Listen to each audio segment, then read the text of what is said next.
지난 시간에는 베드로 후서 첫 시간의 공부를 하나님의 말씀을 듣는 가운데 했습니다. 베드로 전서는 30회에 걸쳐서 이미 여러분들이 해드렸고, 베드로 후서를 지난 시간에 첫 시간 강의했는데, 베드로 전서와 베드로 후서를 특징 짓는 단어 하나를 꼽으라면 저는 고난이라고 하는 단어를 꼽을 수 있다고 봅니다.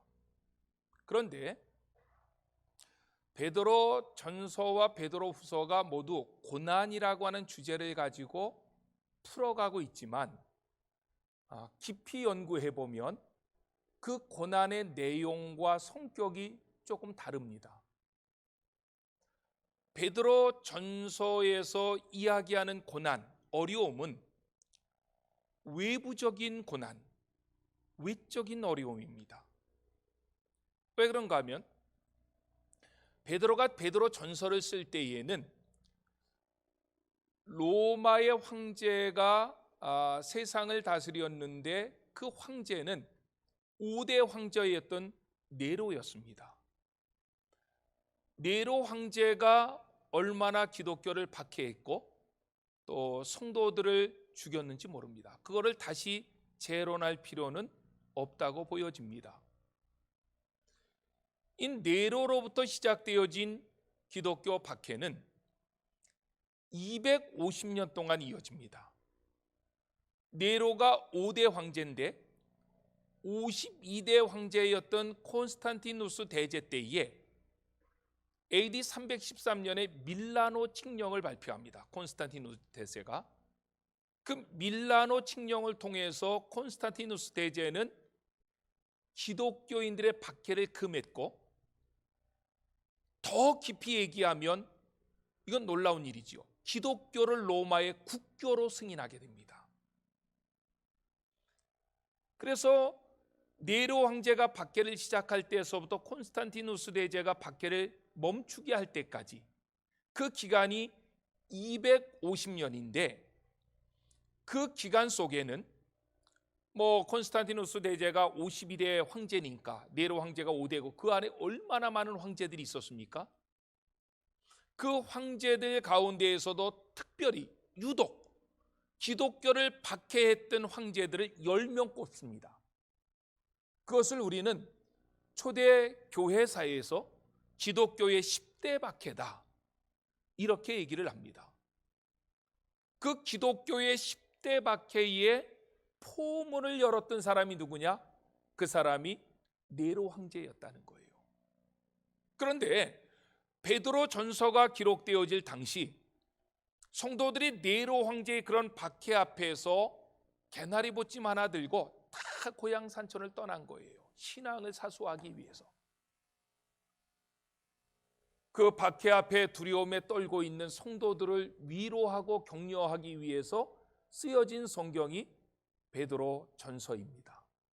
그러니까 베드로 전서는 외부로부터, 그 네로라고 하는 그 로마의 황제로부터 큰 박해가 왔을 때에 교회에 떨고 있는 성도들을 위로하고 격려하기 위해서 베드로는 펜을 잡은 것이고, 그리고 베드로 후서는 베드로 전서가 기록되어진 지 3년 내지 4년 정도 지났을 때라고 봅니다. 성도들이 고난 앞에, 박해 앞에 떨고 있는데, 떨고 있는, 흔들리고 있는 교회 공동체에 이단이 들어간 거예요. 그래서 이 교회를 어지럽게 하고 성도들 가운데 다툼이 일어나게 하고, 그래서 이단으로 인해서 교회가 어지럽고 힘들어할 때에 어떤 것이 바른 진리인지, 이단들은 왜 잘못됐는지, 이단들의 결말은 어떻게 됐는지, 이런 것들을 기록해 놓은 책이 베드로 후서입니다. 그러니까 베드로 후서는 내부적인 고난, 내부적인 어려움을 이렇게 치료하기 위해서, 바로 세우기 위해서 기록한 책이라고 보여지지요. 우리 한국 성경으로는, 한글 성경으로는 아마 그 감을 잡기가 쉽지 않은데, 그런 또 관점을 가지고 읽으면 그런 감이 올 수도 있는데, 그래서 그런지 베드로 전서를 읽어보면 그 문체가 굉장히 부드럽습니다. 아주 온유한 단어들을 사용했습니다. 생각해 보세요. 어떤 사람이 예수 때문에 고난을 받는데 강한 용어를 쓰면 되겠어요? 너 그 죄지니까 그렇게 고난 당하지? 막 이렇게 얘기하면 시험댕이잖아요. 어려움을 당하는 성도들이 있다면 끝까지 참으세요. 주님이 도와주실 것입니다. 하나님이 치료해 주실 것입니다. 하나님이 붙잡아 주실 것입니다. 이런 식으로 접근을 해야 되는 게 마땅하지요. 그런데 베드로 후서의 문체를 연구해 보면 베드로 후서의 문체는 굉장히 직설적이고 강한 용어를 썼습니다. 왜 그런가 하면 이단이 교회에 와서 판을 치고 있는데 이단들에게 사랑합니다, 주님의 이름으로 축복합니다, 이럴 수 없잖아요. 그러니까 베드로 후서의 문체를 갖다가 연구해 보면 베드로 후서는 이단을 정죄하고 막으려고 하는 목적으로 썼기 때문에 그 문체가 굉장히 직설적이고 강한 용어를 사용하고 있다는 것이죠. 이렇게 교회 역사를 기독교 역사 2000년뿐만 아니라 구약을 통해서도 살펴볼 때에 교회는 항상 두 가지로 인해서 어려움을 당하는 거예요. 하나는 외부적인 박해, 하나는 내부에서 일어나는 어려움과 문제. 이것을 그림 언어로 보여주고 있는 책이 사도행전입니다. 사도행전 특별히 4장과 5장이 이 내용을 보여주는데 사도행전 2장과 3장에 보면 오순절날 성령 충만함을 얻은 베드로가 설교할 때 하루에 3,000명, 5,000명씩 회개하고 주께로 돌아옵니다. 어떤 분이 그 성경을 읽고 아니 목사님 베드로는 하루에 3,000명, 5,000명도 돌아오게 하는데 왜 목사님 3명도 못 돌아오게 합니까? 이렇게 공격하는데 그거는 그동안 구약서부터 기도해왔고 하나님의 섭리가 거기에서 있었던 거지. 물론 또 목회자가 능력이 없을 수도 있지만 그러나 그거는 하나님의 섭리 가운데 많은 기도가 쌓여있기 때문에 그런 역사가 일어났다고 보고 하여튼 하루에 3,000명, 5,000명이 회개하고 주께로 돌아오자 모든 성도들이 기뻐합니다. 감격해합니다. 그런데 꼭 싫어하는 무리들이 있죠. 사탄의 무리들입니다. 악한 무리들입니다. 악한 무리들에게 있어서 가장 배가 아픈 것은 교회가 부흥하는 거예요. 그래서 성령이 움직이면 악한 영들도 움직이기 시작합니다. 교회가 그렇게 부흥해 가자 종교 지도자들, 정치적인 지도자들, 이게 한패가 되기가 어렵거든요. 근데 꼭 나쁜 일에 한패된다고요. 이들이 한패가 되어서 그 교회 부흥의 주동적인 역할을 했던 베드로와 요한을 잡아다가 감옥에 가둡니다. 그 사람들은 실질적으로 날아가는 새도 떨어뜨릴 수 있는 권세가 있는 자들이었습니다. 그 권세를 가지고 베드로와 요한에게 말합니다. 앞으로 예수의 이름으로 말하지 말라.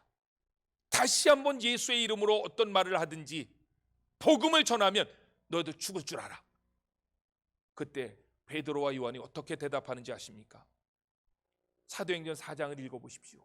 베드로와 요한이 그들 앞에 담대히 말하며 너희들 말을 듣는 것보다 하나님의 말씀을 듣는 것이 옳으니라. 너희들이 판단해봐라. 참. 그래서 교회는 외적인 박해를 성도들의 담대한 믿음으로 이겨나갑니다. 그런데 사도행전 5장에 가면 분위기가 달라져요. 사도행전 5장에 있는 얘기는 무슨 얘기인가 하면 아나니아 삽비라 사건입니다. 교회가 어려울 때 많은 성도들이 헌금을 하니까 막 칭찬을 받잖아요. 그러니까 아나니아 삽비라 같은 교회 성도인데 배가 아픈 거예요. 누군 칭찬받고 난 뭐야? 그래서 둘이서 아나니아 삽비라가 부부인데 이야기합니다. 우리도 하나님 앞에 좀 큰 재산 바쳐서 칭찬 한번 받읍시다. 그래가지고 집을 팔았는데 팔고 나니까 견물생심이라고 욕심이 생긴 거예요. 그래서 두 사람이 짭니다. 우리 다 바쳤다고 얘기하고 반만 바치자.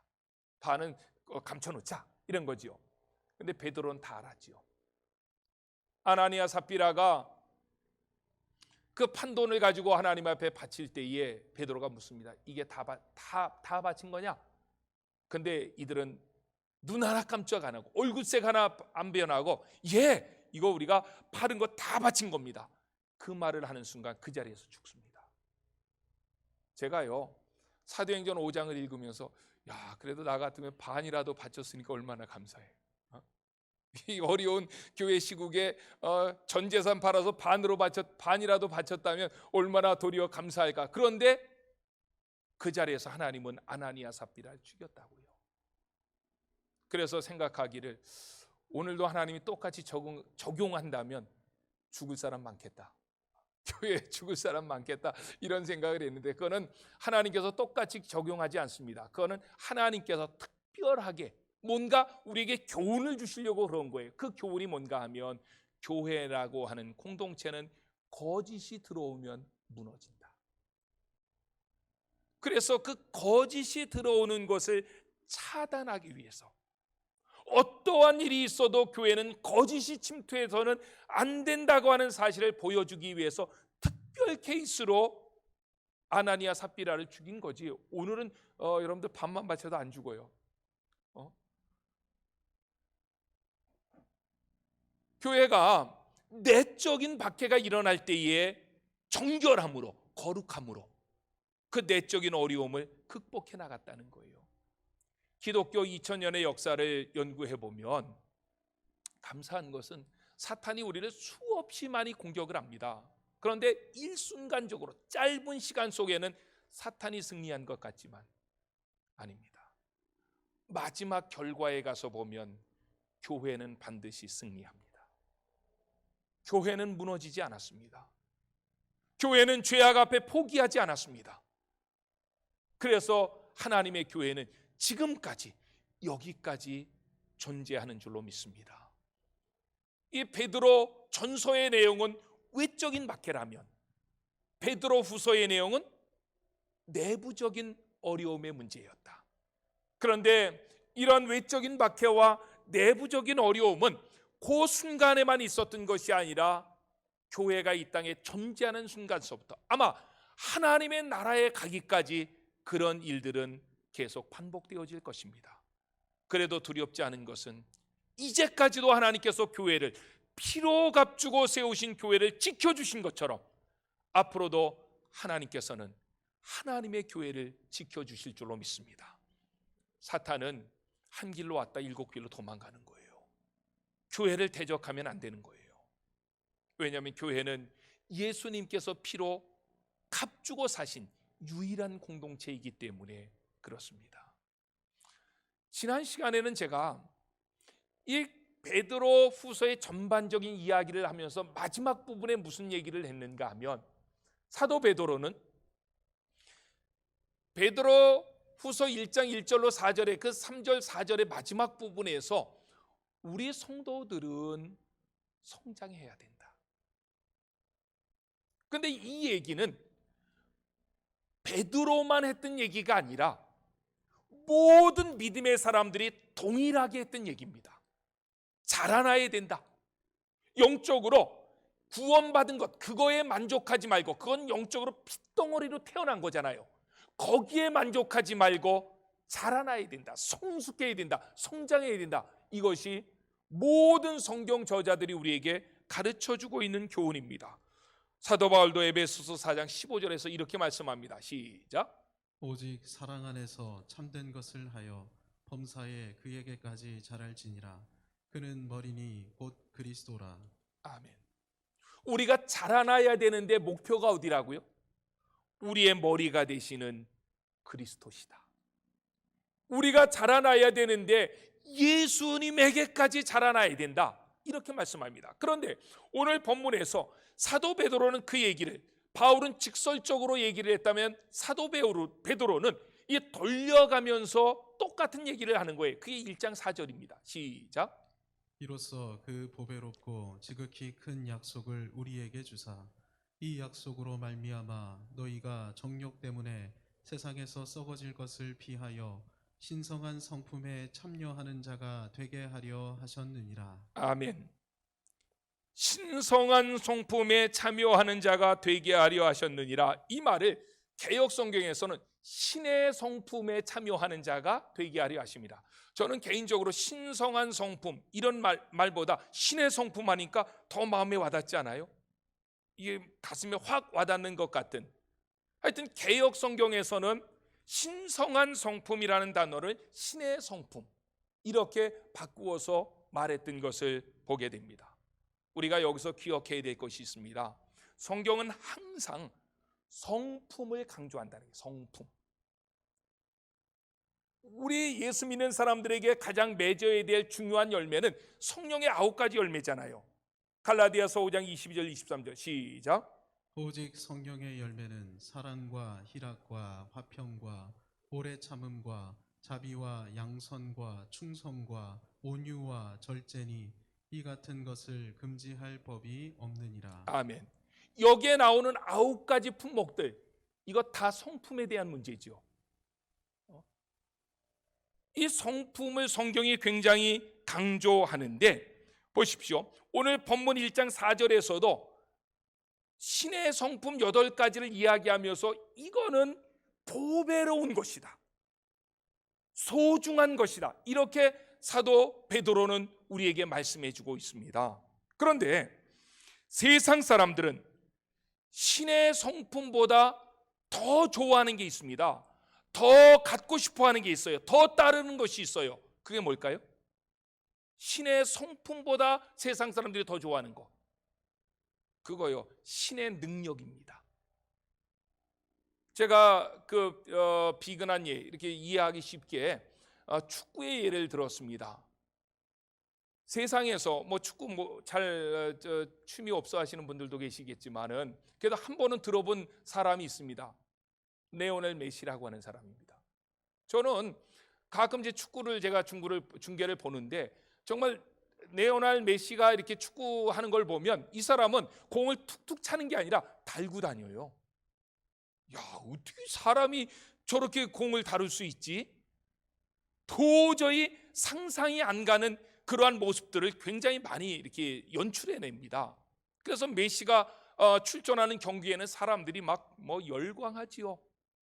그런데 이 메시는 그난 아마 20여 년 동안 스페인의 축구 명문이죠, 바르셀로나라고 하는 그 명문 축구단에서 있다가 올해 다른 데로 이적을 했습니다. 그런데 이적을 했는데 어디로 했느냐면 스페인에서 프랑스로 이적을 했는데 그 팀 이름이 되게 어려워요. 그래서 제가 적어왔어요. 아무리 봐도 못 외우겠어요. 그 팀 이름이 뭐냐면 파리 생제르맹. 이 팀으로 이적을 했는데 파리 생제르맹으로 이적을 하면서 메시가 받은 연봉, 1년 몸값이 얼마냐? 놀라지 마십시오. 놀라지도 않겠지만 475억입니다. 475억은 하루에 1억 5천 정도 버는 거예요. 야, 나는 평생 벌어도 그렇게 못 모았는데 하루에 1억 5천 모으면 돈 쓸만 하겠다. 내가 이제 그런 생각을 했습니다. 신에 가까운 기술을 가지고 있다 보니까 사람들이 그런 대가를 치르는 거 아니에요? 메시만 그렇게 돈 많이 벌어요. 우리나라 손흥민도 이 영국의 잉글랜드 런던에 있는 그 명문 구단이죠. 토트넘 핫스퍼라고 하는 거기에 있는데 2021년도에 그가 받은 연봉이 158억입니다. 놀래지도 않는데 1년에 158억을 벌었는데 1년에 158억을 벌으면은 하루에 얼마를 버느냐? 4,500만 원입니다. 이 사람들 연봉이라고 하는 것은 선불제이기 때문에 그 사람들 게임을 안 해도 1년에 한 게임도 안 뛰어도 하루에 4,500만 원씩 탁탁 들어오는 거예요. 그런데 한국의 선수 가운데, 운동선수 가운데 손흥민보다 더 많이 버는 사람이 있습니다. 누군지 아십니까? 토론토 블루제이스에서 투수로 활약하는 유현진입니다. 유현진이가 2021년도에 받은 연봉이 222억입니다. 222억은 주에 5억 번다는 거예요. 난 주에 5천만 원만 줘도 좋겠다, 이렇게 이제 여러분들이 생각하는 사람 많은데 주에 5억을 번다니까요. 그것보다 더 놀라운 것은 며칠 전에 있었습니다. 한국의 K-팝을 리더해 나가는 BTS가 LA에서 공연을 했는데 이 코로나 전국에 4일 동안 4번 공연했는데 21만 명이 모였습니다. 그 BTS를 따르는 사람들을 우리는 뭐라고 얘기하냐면 아미라 그래. 아미는 군대란 뜻이거든요. 아미들에게 있어서 BTS는 신과 같은 존재입니다. 여러분들 아미들 앞에서 BTS 욕하지 말아요. 그러면 아주 뼈도 없이 어느 날 사라질 수도 있어요. 그 사람들에게 있어서 이 BTS는 신과 같은 존재라니까요. 올 한 해 동안 코로나로 힘들 때 사람들을 TV 앞에, 안방 TV 앞에 붙잡아는 국민 간수가 한 사람 탄생했습니다. 임영웅입니다. 이 임영웅이가 2020년도에 광고로 얻은 수입이 40억입니다. 지금 어느 광고 업계에서든지 임영웅이 잡으면 우리 돈 벌 수 있다. 10억, 20억 돈에 상관하지 말고 그 친구 데려와라. 이렇게 얘기한다 그래요. 그러니까 축구를 잘하든지 뭐 테니스를 잘하든지 노래를 잘하든지 하나님이 주신 능력, 기술 이런 것들을 사용하면 돈과 부귀 영화 한 몸에 얻을 수 있기 때문에 지금 젊은 사람들은 다 글로 가는 거예요. K-팝의 스타가 되려고 지금 학원에서 공부하는 청소년들이 10,000명이 넘는다 그러잖아요. 축구를 할 때에 골키퍼로 볼을 잘 막아요. 그러면 그 사람은 무슨 손을 가지고 있다 그래요? 신의 손을 가지고 있다. 이렇게 얘기한다고요. 이처럼 세상의 많은 사람들은 신의 성품보다는 신의 능력을 추구합니다.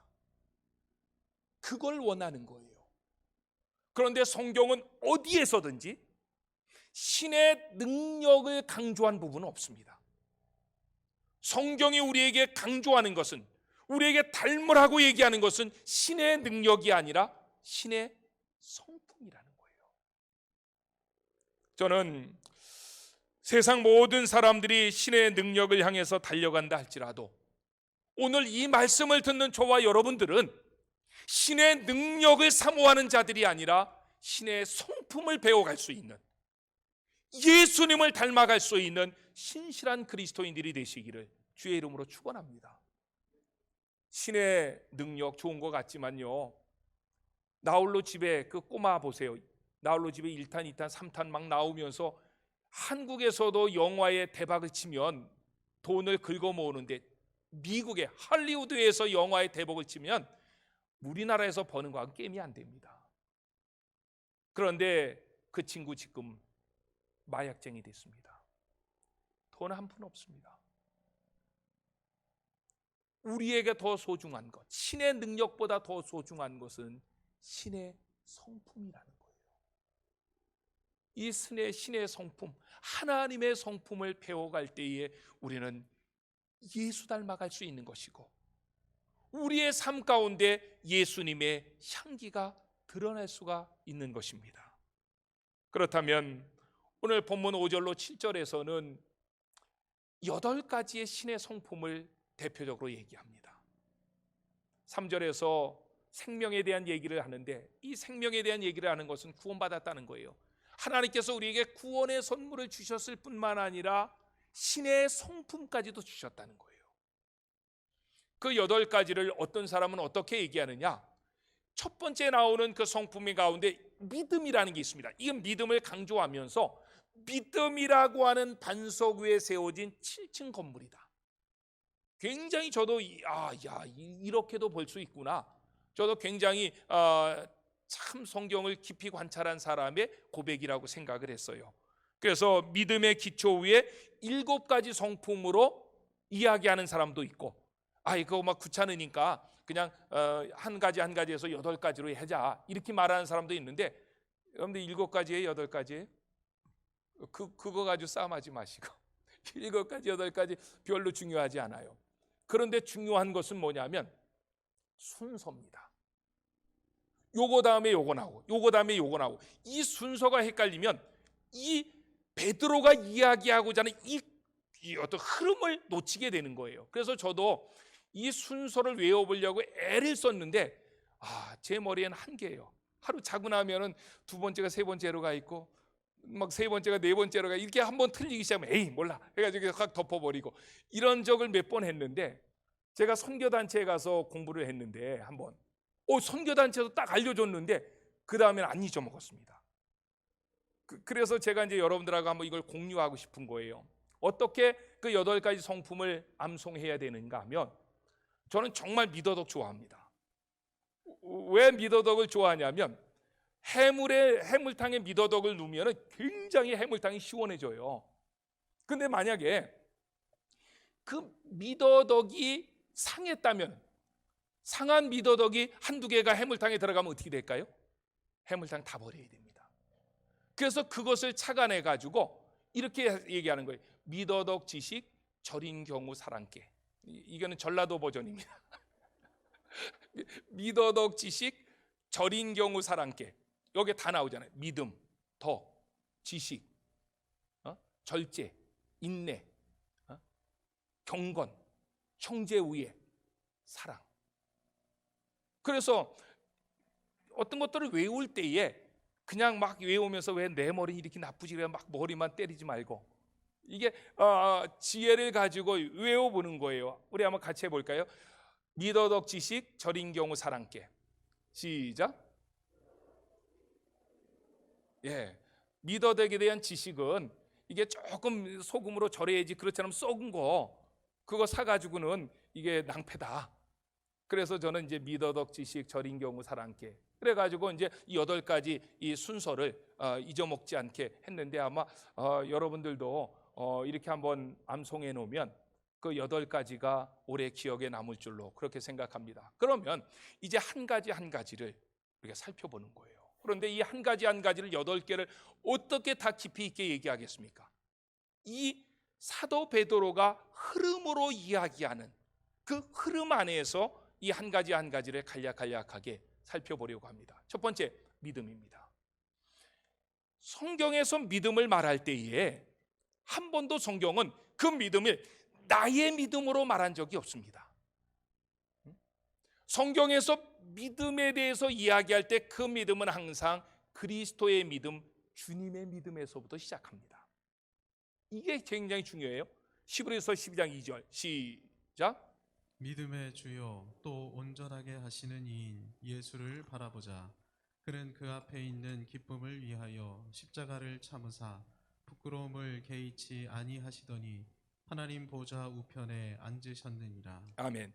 여기에 히브리서 12장 2절에 믿음의 주요 이렇게 했다. 믿음의 주요 온전케 하시는 이인 예수를 바라보자. 그런데 이 말이 저는 원어를 그대로 번역을 했으면 더 좋았을 뻔했다 하는 생각이 들어요. 원어 성경을 찾아보니까 뭐라고 되어 있느냐 하면 이게 아르케곤 카이 텔레오텐 이렇게 되어 있는데, 아르케곤 카이 텔레오텐이라고 하는 것이 뭐냐면 믿음의 창시자요 온전케 하시는, 완전케 하시는 주님을 바라보자. 그러니까 히브리서 12장 2절에서 우리에게 말하는 것이 뭐냐면 믿음의 시작점, 믿음의 창시자는 누구라고요? 주님이시라는 거예요. 그리고 그 주님은 믿음의 창시자이실 뿐만 아니라 그 믿음을 완전케 하신다, 온전케 하신다, 마지막까지 끌고 가신다, 이런 얘기거든요. 이 말이 보십시오. 우리가 우리가 가지고 있는 믿음이 얼마나 잘났길래 구원을 받게 하고 하나님을 닮아가게 합니까? 그렇지 않아요. 우리 믿음은 보잘것없는 거예요. 그런데 하나님이 우리를 믿어주는 거예요. 하나님이 우리를 선택하고 난 다음에 하나님께서 우리를 떠나지 아니하시고 우리를 믿어주시는 거예요. 너 천국 끝까지 갈 수 있다. 그래서 우리가 영적으로 쓰러질 때에도 저 같으면 한 10번은 떠났을 거예요. 아이, 저거는 못 데리고 가겠다, 힘들어서. 근데 주님은 그러지 않은 거예요. 옆에서 기다려 주시는 거예요. 붙잡아 주시는 거예요. 참아 주시는 거예요. 동행해 주시는 거예요. 어느 날 그것이 내 눈에 보이기 시작하는 거예요. 그래서 주님을 믿어가고 알아가는 것, 그게 믿음이지, 그 믿음의 출발이 우리에서부터 시작된 게 아니다 라고 하는 것을 사도 베드로는 첫 번째 항목으로 그렇게 던졌다는 거예요. 두 번째 항목은 덕입니다. 이 덕도 우리가 이게 덕이 뭐냐라고 하는 것을 여러 가지로 설명할 수 있는데 저는 이렇게 설명을 합니다. 덕이라고 하는 게 뭐냐? 우리 신앙의 출발은 항상 예수님의 십자가입니다. 왜 예수님의 십자가가 우리 신앙의 출발이 되어야 되는가 하면 그 예수님의 십자가는 하나님의 사랑과 공의가 완벽하게 조화된 것이고 그 장소가 십자가고 그리고 그 십자가 속에는 그리스도의 희생, 눈물, 헌신이 담겨져 있기 때문에 그래요. 그러면 덕이라고 하는 것은 뭐냐? 예수님의 십자가를 묵상하고 생각하고 배웠을 때에 생각하는 생각, 하는 말, 행동, 이게 덕이라는 거예요. 자, 생각해 보십시오. 예수님의 십자가를 깊이 묵상했는데 다른 사람 욕할 수 있습니까? 미워할 수 있습니까? 시기할 수 있습니까? 남의 것으로 훔칠 수 있습니까? 못한다는 거예요. 예수님의 그 십자가를 깊이 묵상하는데 어떻게 다른 사람을 미워하고 다른 사람을 욕하고 저주하고 그럴 수 없다는 거예요. 예수님의 십자가의 그 사랑, 그 십자가의 공로를 깊이 마음에 인식했을 때 그때 나오는 생각, 말, 행동, 그것이 덕이다. 성경은 그렇게 우리에게 가르쳐주고 있습니다. 세 번째로는 지식입니다. 지식이라고 하는 것은 보십시오. 제가 1부 예배 때는 질문 안 던졌다 2부 예배 때 질문을 툭 던졌는데 여러분들에게도 한번 질문 던져볼게요. 하나님의 섭리라고 하는 게 있습니다. 섭리라고 하는 개념이 큽니까? 언약이라고 하는 개념이 큽니까? 네? 하나님의 섭리가 있는데 우리가 얘기 많이 해요. 섭리, 하나님의 섭리. 섭리라고 하는 개념이 큽니까? 언약이라고 하는 개념이 큽니까? 섭리가 큽니다. 왜냐하면 섭리라고 하는 것은 하나님이 계획하시고 하나님이 생각하시고 하나님이 이루시고자 하는 모든 것들을 섭리라 그러는 거예요. 그런데 그 하나님의 섭리를 이루어가는 과정 속에 이제 하나님께서 구원받은 택함받은 사람들을 택해 주시잖아요. 그래서 우리가 하나님 섭리 안에서 살아가는데 문제는 우리가 살아가는 과정 속에 이게 옳은지 이게 그른지 이게 옳은지 이게 그른지 수없이 많은 갈래길이 있는데 그걸 잘 알지 못하는 거예요. 그런데 그때마다 그 섭리 안에 그때마다 언약을 감춰 놓으신 거예요. 하나님의 언약을 감춰 놓아. 이 언약을 깨달을 때 이쪽으로 가면 죄로구나. 이쪽으로 가야 되겠구나. 이쪽으로 가면 죄로구나. 이쪽으로 가야 되겠구나. 그렇게 해서 그 언약을 붙잡고 가다 보니까 하나님의 뜻을 이루어가는 거예요. 하나님의 계획을 이루어가는 거라고요. 그러니까 섭리라고 하는 개념이 훨씬 더 큰 개념이죠. 이 하나님의 섭리를 이루어가는 방법으로서 하나님은 우리에게 언약을 주셨다는 거예요. 이 언약을 오늘 본문 세 번째 하나님의 성품에서는 지식으로 말한 거지요. 그러면 하나님의 뜻, 하나님의 계획, 하나님이 기뻐하시고 좋아하시는 것 어디를 통해서 알 수 있습니까? 성경이죠. 여기에 지식은 하나님의 언약인 성경을 통해서 하나님을 더 깊이 알아가는 거예요. 배워가는 거예요. 그 하나님의 뜻을 이루어가는 거예요. 이것을 우리는 하나님의 지식이라고 하는 그런 항목으로 설명할 수 있습니다. 네 번째로는 절제입니다.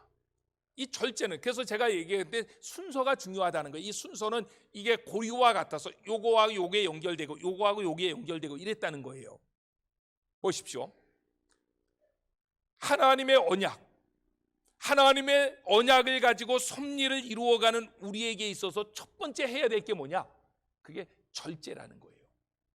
왜 그런가 하면 어떤 사람이 이제 만약에 체량이 그 몸무게를 가지고 하는 운동이 있잖아요. 권투라든지 격투기라든지 이런 세계 챔피언의 어떤 권투 시합이 있어요. 그러면은 그 권투 시합이 뭐 5개월 전에 3개월 전에 결정이 되잖아요.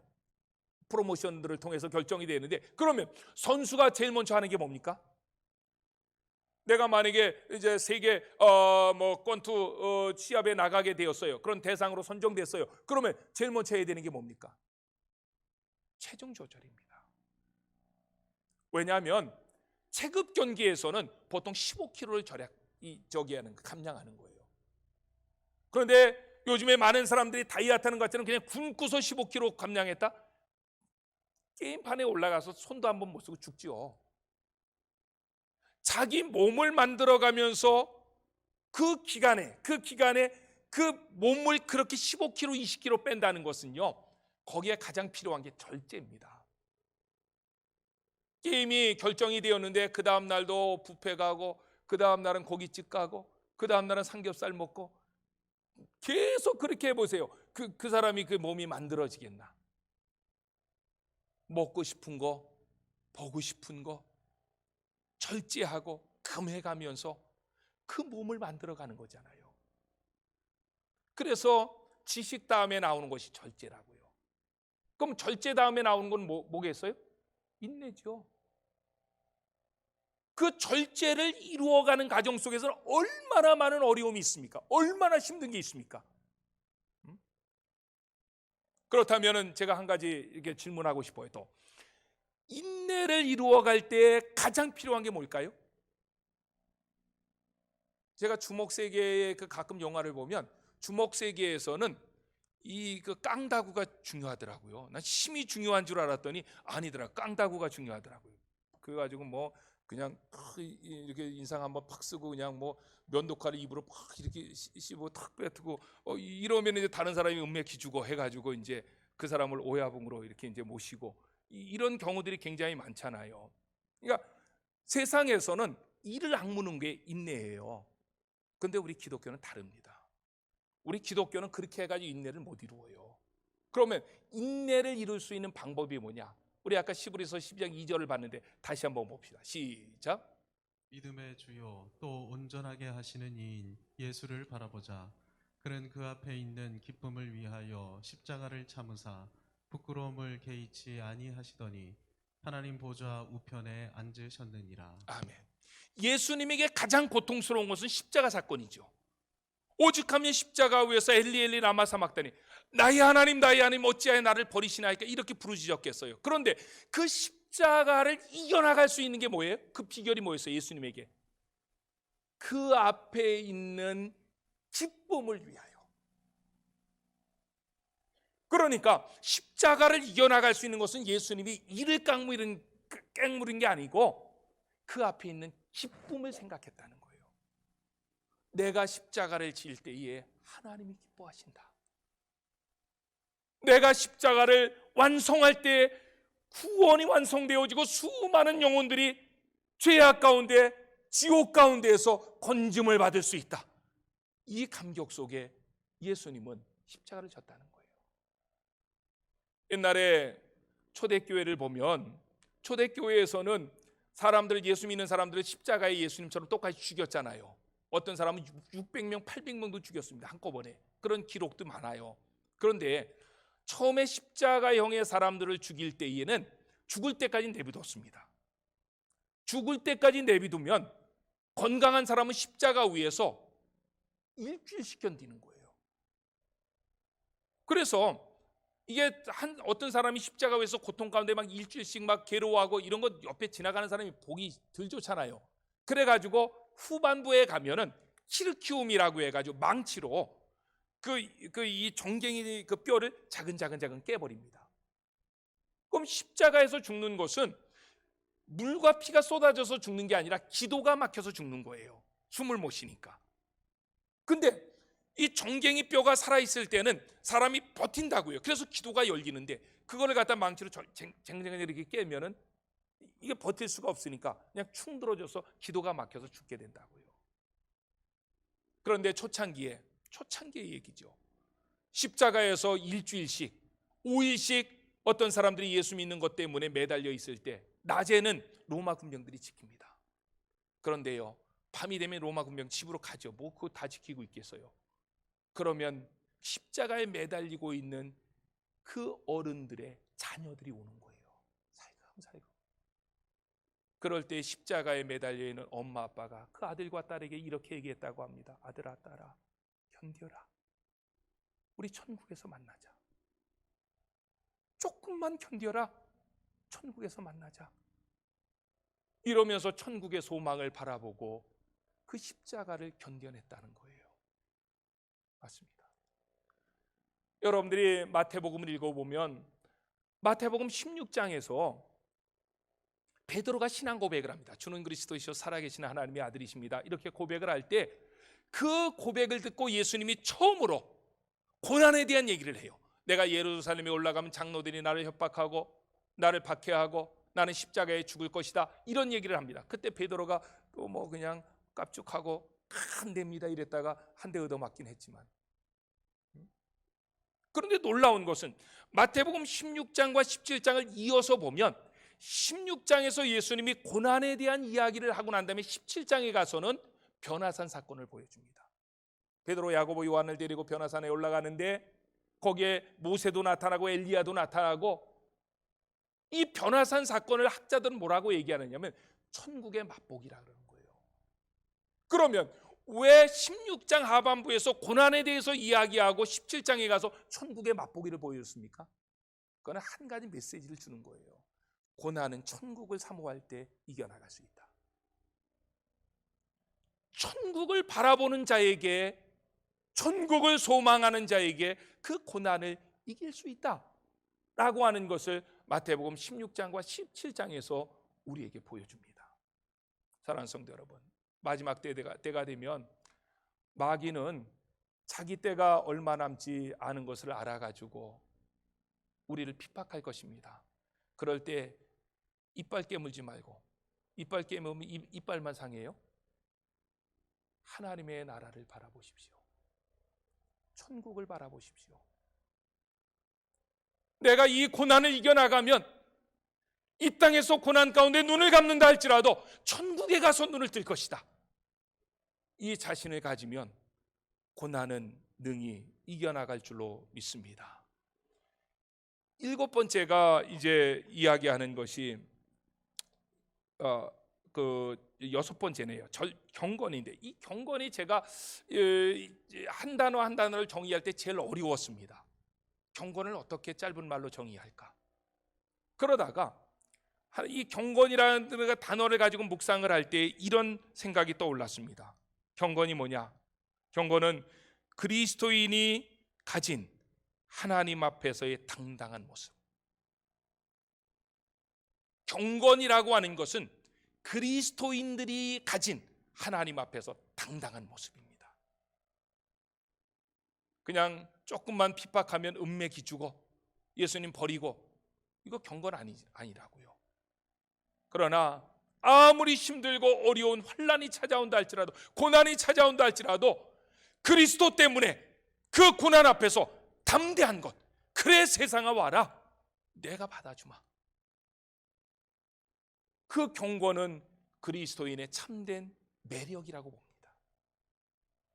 얼굴 예쁜 사람이 매력이 있는 거 아니고, 잘난 사람이 매력이 있는 게 아니고, 그런 고난 앞에서도 굴하지 아니하고 당당한 모습으로 세상을 향해서 도리어 하나님으로 인하여 강하게 외칠 수 있는 사람, 나에게 오라, 고난아 나에게 와라, 이렇게 말할 수 있는 그 사람의 삶의 모습이 경건한 자입니다.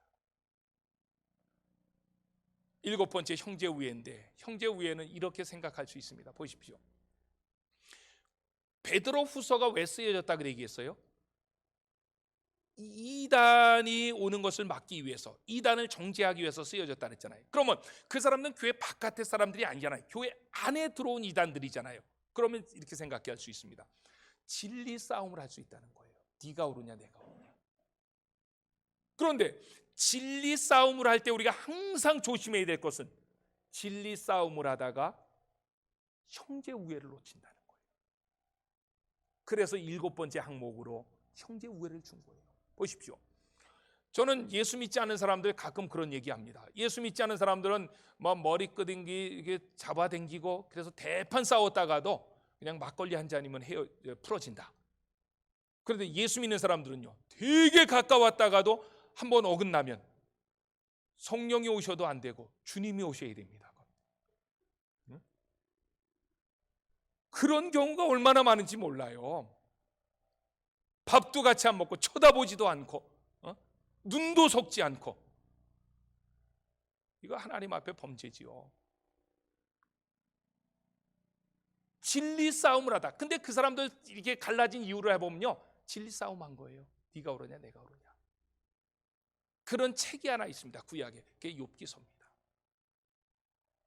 욥기서의 내용을 보면 욥도 진리예요. 욥이 했던 얘기가 뭐냐면, 고난이 끝나면, 고난을 통해서 나는 더 하나님께 가까이 나간다, 성숙해 간다. 이게 욥이 가지고 있는 생각이었고, 욥의 친구들이 가지고 있는 생각은 네가 범죄했기 때문에 고난당하는 거다. 양쪽 말이 다 진리라고요, 성경을 보면. 그런데 진리 싸움을 하다가 욥과 친구들 사이에 형제 우애를 잃어버린 거예요. 그런데 나중에 욥이 그걸 발견하고 하나님 앞에 회개할 때 갑절의 복을 받았습니다. 저는 우리 안천교회에서도 진리 싸움 해야 됩니다. 이단이 못 들어오게 해야 돼요. 그런데 진리 싸움을 하다가 형제 우애를 잃어버리면 안 됩니다. 진리 싸움은 끝까지 하되 형제 우애, 이것을 지키는 가운데 진리 싸움을 해야 하나님이 기뻐하십니다. 마지막에 8번째 항목은 사랑입니다. 우리가 잘 아는 것처럼 고린도전서 13장 13절에 보면 믿음, 소망, 사랑, 이 3가지는 항상 있을 것인데 그 중에 제일은 사랑이다. 기독교의 3가지 덕목, 대표적인 3가지 덕목을 얘기하라면 믿음, 소망, 사랑입니다. 그런데 그 중에 하나가 남는다면 그것은 사랑이다. 그래서 어떤 사람들은 그렇게 말합니다. 사랑이 없이 행하는 모든 것은 악이다. 어떤 사람에게 너무너무 잘해주는 거예요. 좋은 말 하고 격려하고 위로하고 도와주고, 그런데 그 마음에 미워해. 그 마음 가운데 사랑이 없어. 그거는 가식이지요. 그것도 악이라는 거예요. 그래서 8가지 신의 성품은 믿음으로 시작했다가 사랑에 가서 결론을 맺는 거예요. 이게 신앙이라는 거예요. 이 신앙의 루트를 8가지 신의 성품을 가지고 사도 베드로는 우리에게 풀어 설명하고 있습니다. 그렇다면 오늘 말씀을 좀 정리하려고 그러는데 시간이 조금 지났지만 말씀을 그래도 정리하고 넘어가야 될 것 같아서 말씀을 정리하고 싶은 것은 이런 내용입니다. 이 신의 성품 8가지를 하나님은 우리에게 완성된 나무로 주신 것이 아니라 씨앗으로 주셨다. 이게 굉장히 중요한 말이에요. 8가지 성품을 완성되어진 나무로 주신 것이 아니라 뭐로 줬다고요? 씨앗으로, 묘목으로 주셨다는 거예요. 그러니까 이 8가지 신의 성품을 받은 자들에게는 미션이 있는 거예요. 사명이 있는 거예요. 그게 어떤 것이냐? 베드로서 3장 18절 시작. 오직 우리 주 곧 구주 예수 그리스도의 은혜와 그를 아는 지식에서 자라가라. 영광이 이제와 영원한 날까지 그에게 있을지어다. 아멘. 여기에서 우리가 주목해야 되는 것은 자라야 된다는 거예요. 왜? 그건 나무로 준 것이 아니라 뭐로 줬기 때문에? 씨앗으로 줬기 때문에, 묘목으로 줬기 때문에. 그런데 우리가 하나님께서 주신 8가지의 신의 성품을 우리가 할 때에 가장 그 성품을 자라지 못하게 하는 게 뭘까요? 그게 뭐 같아요? 그게 게으름입니다. 우리 8절 시작. 이런 것이 너희에게 있어 흡족한즉 너희로 우리 주 예수 그리스도를 알기에 게으르지 않고 열매 없는 자가 되지 않게 하려니와. 영적인 게으름, 이거 굉장히 조심해야 됩니다. 성경에서는 이 게으름, 영적인 이 게으름을 악과 동일한 단어로 사용합니다. 동등하게 취급한다는 거예요. 영적 게으름은 뭐라고요? 악한 것이라는 거예요. 성경은 단호하게 얘기합니다. 마태복음 25장 26절 시작. 그 주인이 대답하여 이르되 악하고 게으른 종아, 나는 심지 않은 데서 거두고 해치지 않은 데서 모으는 줄로 내가 알았느냐. 아멘. 마태복음 25장 26절에 악하고 게으른 종아, 악하다는 말과 게으르다는 말을 동급으로 사용했다는 거예요. 우리는 어떤 사람이 악한 건 악하다고 얘기하는데 게으른 건 에이 그럴 수도 있지. 아니에요. 성경은 게으른 것을 악하다고 말한다고요. 그러므로 신의 성품 8가지를 우리가 구원받는 자들에게는 하나님의 은혜 가운데 8가지 신의 성품을 받았다면은 10절 말씀에 보면 뭐라고 얘기하는가 하면 이 10절 말씀에서 너희가 더욱 힘써 끝까지 행하라. 이 8가지의 그 신의 성품을 가지고 힘쓰라는 거예요. 자라나게 하기 위해서, 성장시키기 위해서. 그럴 때에 결과적으로 우리에게 주어지는 게 11절입니다. 시작. 이같이 하면 우리 주 곧 구주 예수 그리스도의 영원한 나라에 들어감을 넉넉히 너희에게 주시리라. 아멘. 우리가 한국 교회는 이 구원을 너무 쉽게 생각하는 거예요. 지난번에 얘기했지만 10원 빼기 1원 정도로 생각하는 거예요. 진노하는 자가 얻을 수 있습니다. 하나님 나라는. 물론 하나님께서 택한 백성은 버리지 않지만 내가 택함을 받았는지 안 받았는지 어떻게 알아요? 끝까지 하나님의 말씀을 붙잡고 싸울 때에, 하나님의 성품을 닮아갈 때에, 그때에 11절에서 이와 같이 하면, 그렇게 살아가면 우리 주 예수 그리스도의 영원한 나라에 들어감을 넉넉히 너희에게 주시리라.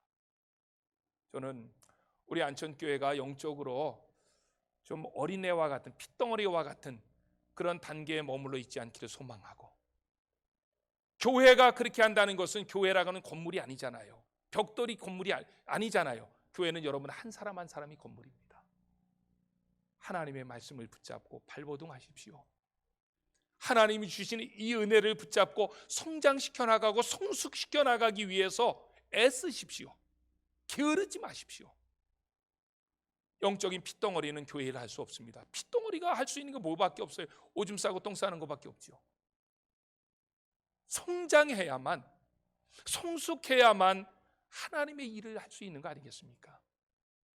성숙한 그리스도인이 되어서 마지막 때에 하나님이 쓰시는 귀한 분들 되시기를 소망하고, 그래서 여러분들의 삶의 현장 속에서 주의 영광을 높이 드러내시기를 예수님의 이름으로 축원합니다. 아멘.